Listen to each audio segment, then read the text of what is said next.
to know is how to make a usage message. So obviously everybody who uses your program, if it's not just you, will want to know what order to put them in, because obviously unless they're a super awesome programmer like you, they're not going to be able to pop open this program and look at it to figure out what order to put them in. So a simple way to do this is to just check how many arguments they gave the program.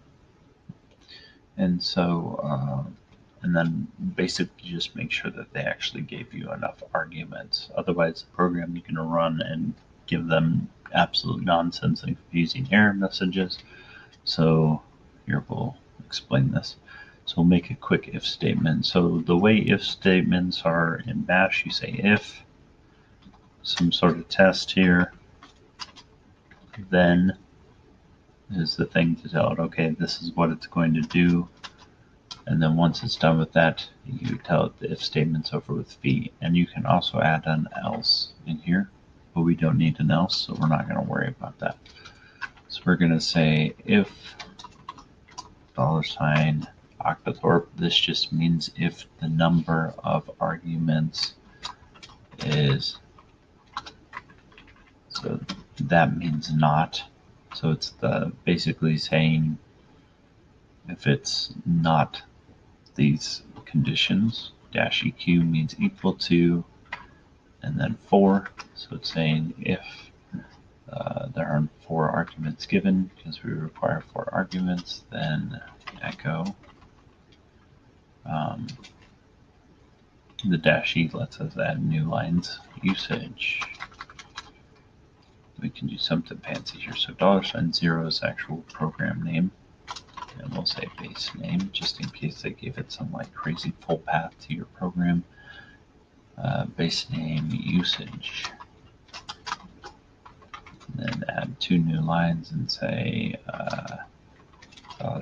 $base name bash $base name $0.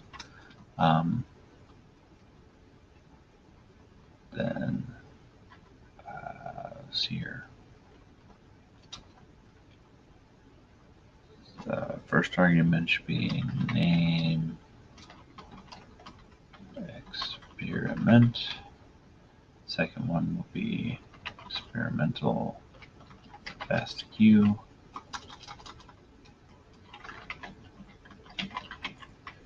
And then the third one will be input.fastq. The fourth one will be genome. Okay. And then you got to make sure that the program exits, because if you just put that in, it'll spit out the usage information and then try running. So to have it exit, we'll just do exit, and you want to give it an exit code. Exit codes are just numbers that some programs use, but 0 means everything went fine, and this means this is us telling it everything didn't go fine. Doesn't really make a difference on how it exits at all, but if you test it with something like the if statement, then this tells it that everything did not run fine. And so then we can say bash chipseek, and we don't give it any arguments. Then I'll say that. That message doesn't look great. Let's make it a little prettier. Just move a new line to here. And then we can, okay, see how that looks. Let's add a new line at the end too, just to break things up and make it easier for people to see. Oh, that's strange. Oh. My brain's a little tired. Okay, there we go. So there, we run the program, and that tells it how to run. And I'll make a program later. I have a video later on how to make pretty flags to help people figure out what kind of inputs to do. But I hope this gives you an idea. The last thing I can show you is basically how to make it executable.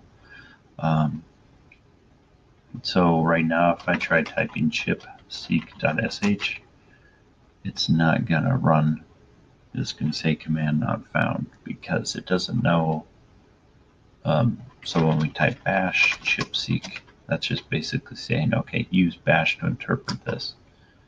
But since we've got that little shebang with the path to bash, we can actually make it executable and just run it that way. So one way to make it executable is to do chmod /x chipseek. And now if we do the ls-l, what you can see is that it's been changed to an executable file, and you can tell that by the green thing. So now if we just do this, now it knows to run it that way. And if you were to put this into your bin, now you could type chipseek anywhere and it would grab it. But the weird thing about executables is if you're in the same folder as them and it's not a bin, it's not in your path, then you got to give it the full path to the file, which is right here. So there you go. Hope this is more informative than I feel it is. Like I said, if you have any questions, let me know. We can set up a time to Zoom or WebEx or whatever the heck we do these days. And I can explain stuff in a little better detail. All right, bye.